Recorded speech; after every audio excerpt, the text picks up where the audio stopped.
Beware of the mankind, part 4. दुनिया में आए हैं तो जीना ही पड़ेगा. આવ્યા છે તો રહેવું તો પડશે ને. ક્યાં રહેશું? આપણા માટે આ દુનિયામાં એક જુદું ખાનું છે, જુદી વ્યવસ્થા છે.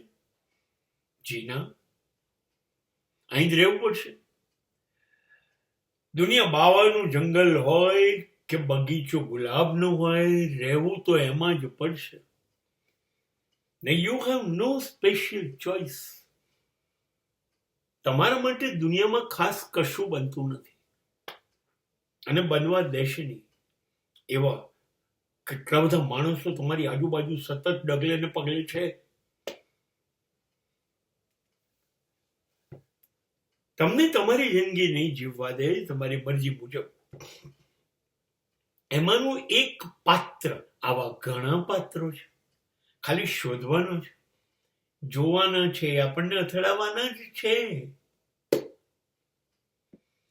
આને હું ક્રાંતિકારી વિચારવા અથવા વિદ્રોહી માણસો કહું છું. એની જીવનનું ધ્યેય શું હોય કે દુનિયામાં કંઈ પણ બને, કોઈ પણ કંઈ પણ કરે, એ ખોટું જ છે. એ ખોટું જ છે.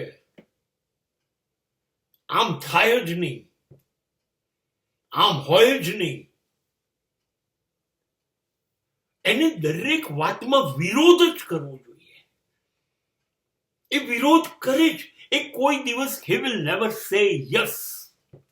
એ કાયમ નો જ કહેશે. તમે જે કહેશો એ પ્રવૃત્તિને તોડી ફોડી નાખશે. આ સળગાવનારા માણસો છે. અને with the name of revolution, તમે બધા ખોટા છો, એને બદલવું છે મારે, સમાજ કો બદલ ડાલો. આ નહીં ચાલે. આ બધી ખોટી સિસ્ટમ છે. માણસો ખોટા, દેશ ખોટા, સરકાર ખોટા, વિચારો ખોટા, ધર્મ ખોટો. એને બધામાં વિરોધ છે. બધા જોડે વાંકવું પડે છે. આ માણસો છે ને, એ સમાજને શાંત નહીં થવા દે, સમાજને અશાંત થશે. આવો માણસ જો જિંદગીમાં આવી ગયો ને તો તમારી જિંદગીમાં વિદ્રોહ થઈ જશે. તમારી જિંદગીમાં પણ રોજ કકળાટ શરૂ થઈ જશે. કેમ કે દરેક વાતમાં ના જ પાડશે, આ આમ ના થાય. તો આવા જે માણસો છે, જે દરેક વખતે એવી મશાલ લઈને ફરિયાદ કરે છે જેની આગથી કોઈ પણ જીવન બરબાદ થઈ જાય છે. પ્રકાશ નથી ફેંકાતો, સમાજ બરબાદ થઈ જાય છે એની આગથી.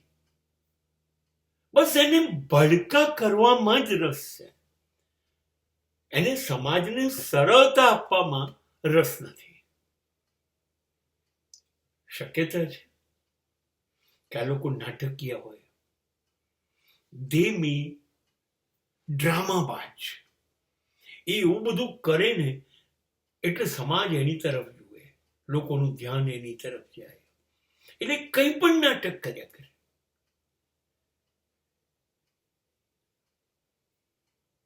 અને એને ક્રાંતિ કે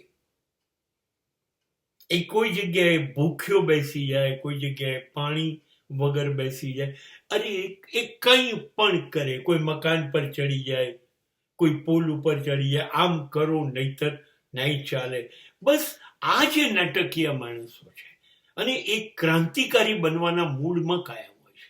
સમાજને સ્થિર થવા દેવાના મૂડમાં નથી. આનાથી ચેતી, આને નજીકમાં ના આવવા દો. બસ